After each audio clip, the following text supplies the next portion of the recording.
Well, ladies and gentlemen,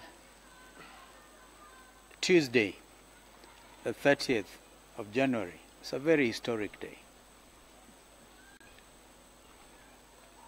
The multitude, the crowds that thronged Uhuru Park were indeed unprecedented. One can only imagine when former President Kibaki was coming home from London and all of us went to meet him. That was the mood then, and I think this was replicated even more significantly on Tuesday the 30th.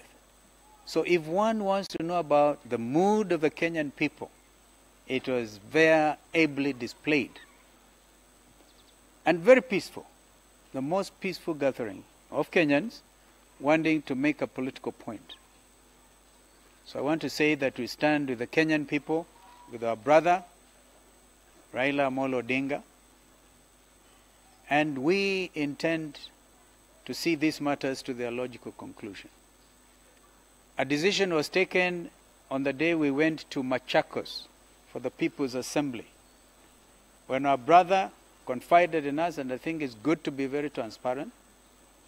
We all know what you're dealing with.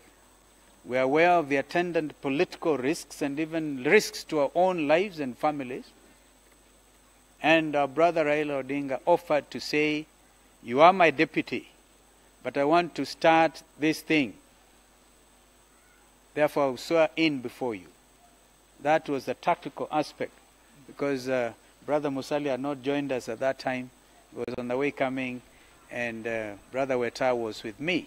So this was well organized. And even if we had ended up, because what I think the challenge on the timings and body language, as people would want to say, when we were supposed to meet, and our brother said, I'm marooned somewhere, and I cannot therefore come to the place where we are waiting for him. And we have made it very clear that technically we were actually under house arrest. How would you describe a situation where, as you are leaving your house, the GSU Land Rovers and lorries are ferrying away the only security you have? And the day after, you actually attacked, because on that particular day, our main aim was to get together. And I want to tell Kenyans that even if we had ended up together in Uhuru Park, which was not made possible, the Honorable Raila Odinga would have taken the oath alone, minus his deputy. And the question is, when is this going to happen? And I want to tell you that we are working on the details going forward, of course observing the situation and moving forward. But I want to reiterate what my brothers have said here, that Jubilee are panicked. I own a firearm, and when we were meeting here, a letter was delivered to the gate. Imagine, on the 30th, your security is withdrawn. The following day, you are not even petrol-bombed, because now it is becoming clear who was responsible in trying to throw that hand grenade. And had it landed where they wanted it to land, the effect would have been catastrophic. But the good Lord saved us. In fact, people have been sending me a Bible verse at Isaiah 54, at verse 17, that no weapon that is fashioned against you shall prosper. This one did not prosper. Not even the 2 bullets fired out of an AK-47 rifle. And people can still say that was supposed to scare like you scare animals in a national park. And then the following day, they bring the letter withdrawing the only thing you could have to defend yourself. So the intentions are clear. Intimidation, lack of respect, because even if you want to say Raila Odinga was not validly sworn in as the President of Kenya, you cannot deny the fact that he's a former Prime Minister and is entitled to everything that has to do with that office. But the Kenyan people have spoken, and we are here to tell you we are standing together. we will not therefore accept any intimidation. I want to join my colleagues in saying we have watched debate on the social media, one NASA member against another NASA member, a NASA member of parliament attacking a summit member. I think we now must call our troops to order and ask that we refocus. We remain focused, we remain united, because the journey to Canaan is still a valid journey.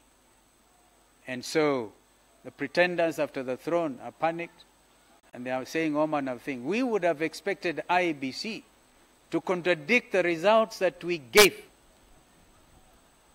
showing exactly what happened at every polling station.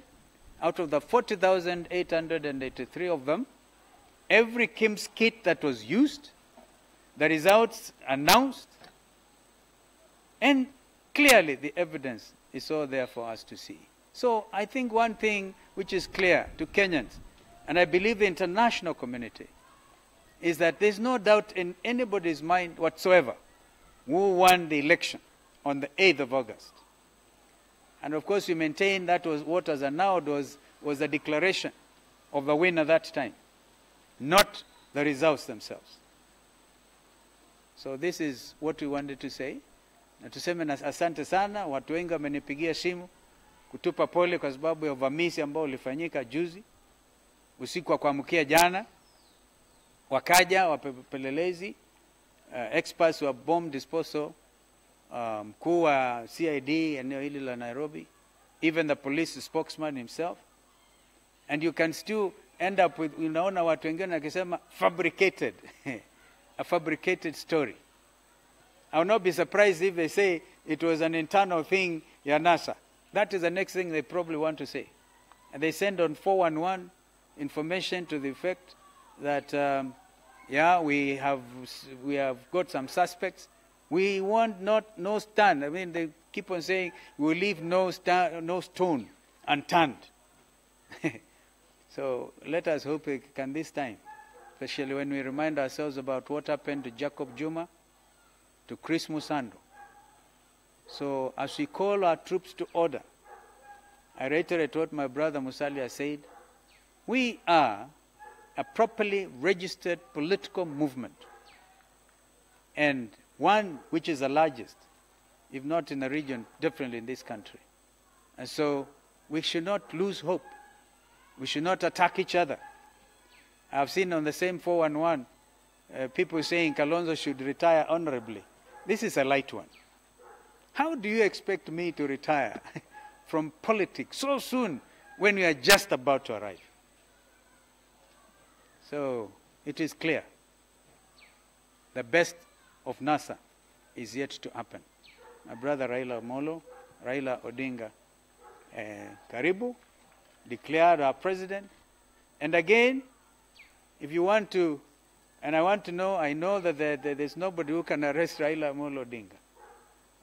So stop harassing TJ Kajwang. In fact, watching that, although we didn't catch up with your brother, I probably would be right in assuming he actually saw himself to office. Because we are aware of some of these tactics. If you want to charge Kajwang for properly being galaded as an advocate of the High Court, you can go ahead and do so. So he's not supposed to wear his garments. But if you say, if you want to charge him with swearing Raila Odinga, he didn't do that. And so, but the truth is, the people saw him in. Mheshimiwa Raila Odinga.